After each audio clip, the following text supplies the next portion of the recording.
Hi everybody, this is Pulkit Chabda. In this video, we'll be discussing the next problem of the ongoing series in which we are discussing the problems of the Codeforces round 645 div 2. And the problem that we are discussing in this video is B. Maria breaks the self-isolation. So let's read the problem out. It seems like a pretty big one. Okay, let's go about it.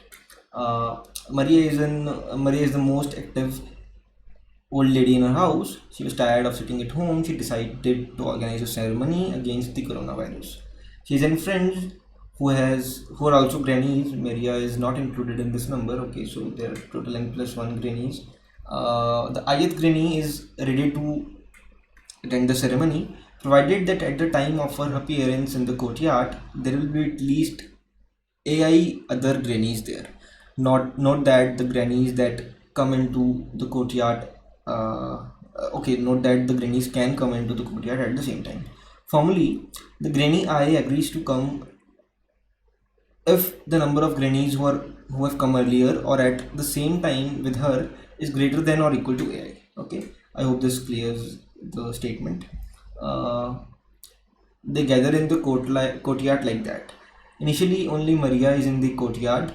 That is, the initial number of grannies in the courtyard is 1. All the remaining grannies are still sitting at home. On each step, she selects a subset of grannies, none of whom have, none of who have just come to the courtyard yet. She promises each of them that at the time of her appearance, there will be at least AI other grannies, including Maria, in the courtyard.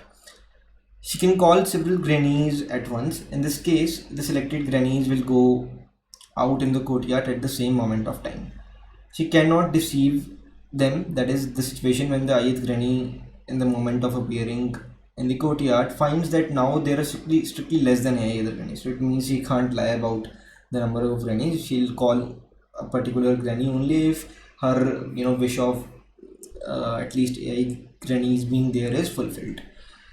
So yeah, that is prohibited. Please note that if several grannies appeared at the yard at the same time, then each of them sees each other's at the time of the appearance. Okay, it means that they'll basically be counted in the grannies that have visited. Basically, they'll be the part of the count when we are counting the number of grannies. If the number of grannies are greater than or equal to A or not, we will consider them. Our task is to find what maximum number of grannies Maria can collect and including herself in the courtyard for the ceremony. After all, the more the people in one place during quarantine, the more effective the ceremony. Wow, that's a good sense of humor.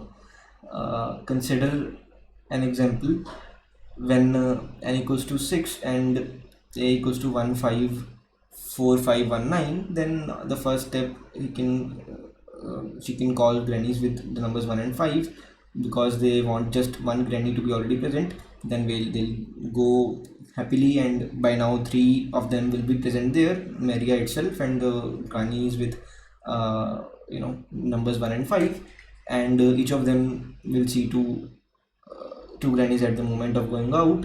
That is, they'll go. In the second step, she can call the grannies with numbers 2, 3 and 4.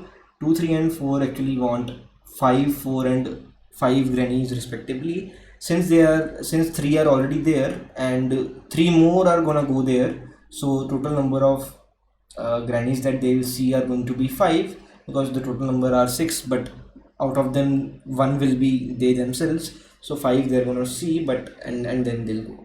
But the 6th granny will not be able to go. So the total number of grannies will be 6, 5 these and 1 Maria.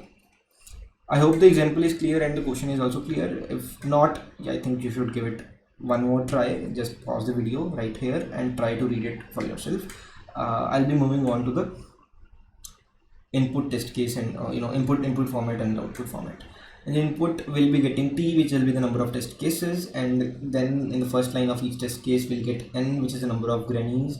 In the second line we'll get n integers denoting the AI values, and it is guaranteed that the sum of n values over all test cases does not exceed 10 raised to power 5, and the number of test cases can be up to 10,000 and AI values can be up to 2 into 10 raised to power 5.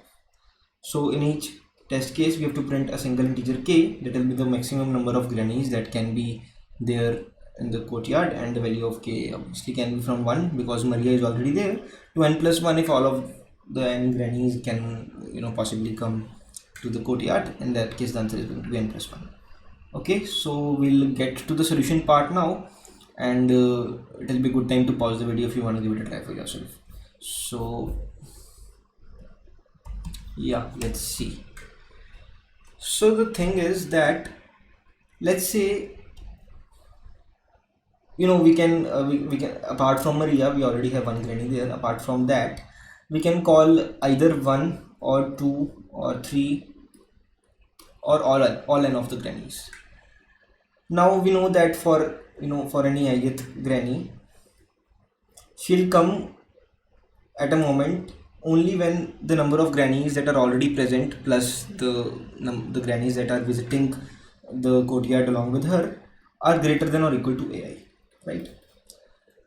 So the higher the value of ai, basically the more is her demand, sort of, because she wants more grannies to be present.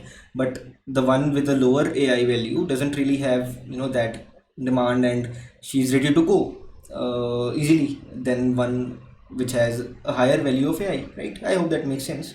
For example, if ai for some I is maybe 2 and aj for some j is maybe 5, so she'll be willing to go more easily. I'm sorry, the content got deleted by mistake, but anyway, I was saying that if there are two grannies ai, two grannies I and j having ai equals to 3 and aj equals to 5, this ith granny will go to the courtyard more easily, as compared to this jth granny, because it actually wants just 3 grannies to be already there, or moving with her, a total of 3 grannies. But whereas the jth one will want at least 5, right? So what I'm trying to establish here is that, let's say we have decided that we want to take x grannies to the courtyard. So the best case scenario, the best call that will have is taking the grannies which have taking those x grannies with us to the courtyard, which has the smallest ai values. That's what I am saying, smallest ai values, because it will be better in that case, right? Smallest ai values. Sorry for the bad handwriting. And now let's see how we can basically see if x is a possible answer or not. To do that, what can be done is, let's say we have a1, a2, a3 up to there is ax in between somewhere, and then there is an, and we have already sorted the values, let's say, and we want to check that can we take the x grannies to the courtyard or not. To do that, what we would want is that by the time, let's say, if by the time any ith granny moves to the courtyard, the number of grannies that are already there in the courtyard plus the number of grannies that are moving along with this ith granny should be greater than or equal to ai, right? That's the case. And now, since we are trying to get x grannies to the courtyard, we know that a maximum of x plus 1 grannies are going to be there in the courtyard. One, the lady that was already there, I think her name was Maria, and x that we are going to take. Now, what if we take all of these x simultaneously? We let Maria call all of them simultaneously. Isn't it going to be the best case scenario? I think it is, because in this case we know that the maximum number of ladies that are going to be present at any point of time are going to be x plus 1, and we are saying that, hey, let those x plus 1 be present at the same moment, so that while checking if the number of grannies are actually greater than or equal to ai for each granny that is going to the courtyard, we'll have the biggest number that is possible to have. So we'll have the best chance for the number to be greater than or equal to ai, right? Now we just want that each of these ai values should be less than or equal to x, right? We want each of these ai values to be less than or equal to x, because we know that there will be x plus 1 grannies, but out of them one granny will be the ith granny itself. So apart from herself there will be x more grannies.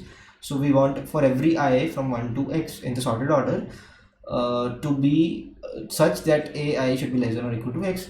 And since we know we have already sorted them in the increasing order, so we want the a of x to be less than or equals to x, because this is the greatest value. If this is less than or equal to x, then all of the other values are automatically less than or equal to x, right? I hope the approach that I'm going to use is clear, and I'll be just coding it up now. So we'll have the number of test cases as input, and then n for the number of people, and we'll make an array of size plus 1. And for now I'll say that my answer is 1 because initially Maria will be there, so the minimum possible answer is 1. Now I'll just say cn arri for every I. Now I need to sort it. I have to sort from arr plus 1 to arr plus n plus 1 because we actually used 1 based indexing, so it has to be this way. And then I'll be just looking for each x value. Let's say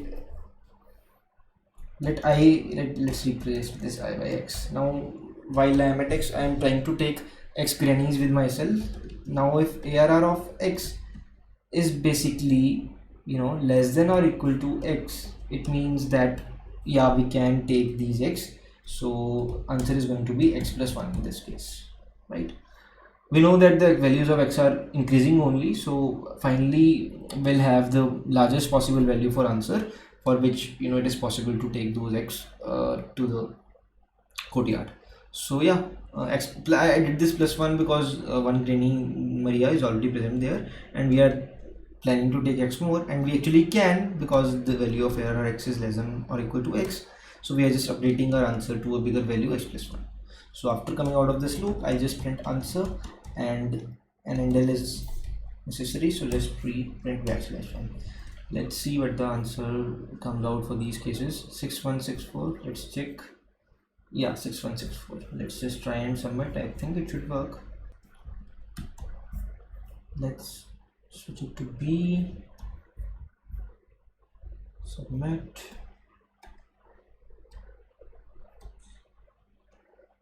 And it works.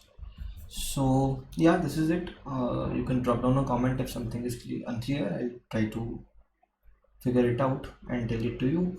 And also one more thing, guys, it will be better if you could mention me by the name Pulkit Chhabla if it's possible at all, so that I get notified whenever there's a doubt and respond immediately, because if not, that way I have to constantly keep on checking the comments.